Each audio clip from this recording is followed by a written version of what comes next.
Radio Talk Show. All right, our guest, Kelly Knighting, sumo wrestler, one of the leaders of the Independent American Party, on with us. He's saying, hey, he agrees with the takeover of the refuge. I disagree with that. I agree with a lot of Ammon Bundy's points, though. I think he's right on most things. I just think his action was ill-advised, to say the least. Nevertheless, you're saying David A. Clark agreed with the takeover?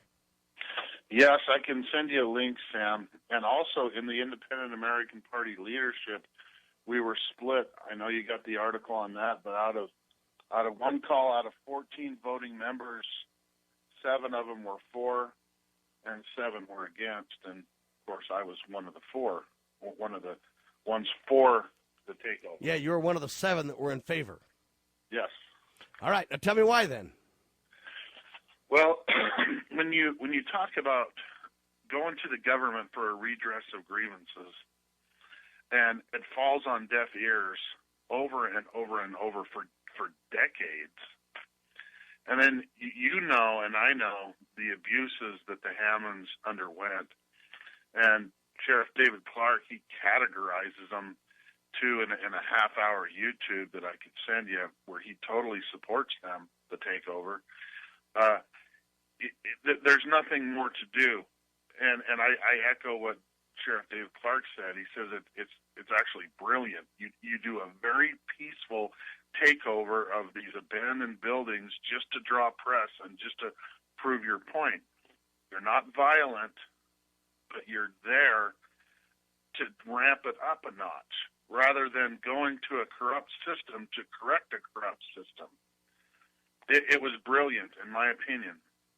And it's too bad it worked out the way it was. It worked out, but when I grew up on quotes like Clark, where he said, "Once you back and have freedom taken away, only blood will bring it back," and that's been proven here in the last days that's true. Now let's hope that not more blood is spilled, but I fear it may be yet. Well, I agree with you. More blood may be spilt. The government's out of control. There's no question about it. Redress of grievances are long in coming. Due process is certainly evasive in America today. It takes big money to prove your innocence instead of, you're innocent until proven guilty. The burden seems to be on the person rather than on the government. Every one of those things that you and Ammon and others point out are absolutely correct. However, I submit to you that you'll never have more liberty than you will morality and education in the people, and that's why we don't have our liberty. It's not because of an out-of-control government, although the government's out of control, but it's because the people are not moral and the people are not educated. Kelly? Well, think of the number of people that this event woke up and the education that's going on right now because of, unfortunately, the death of a person. And I was at Lavoie's funeral, and it was the most amazing event in a way that I've ever attended. But it woke people up, and people are getting educated. And so many people know about the abuses of the federal government because the government was stupid enough to release his murder online, the video of it.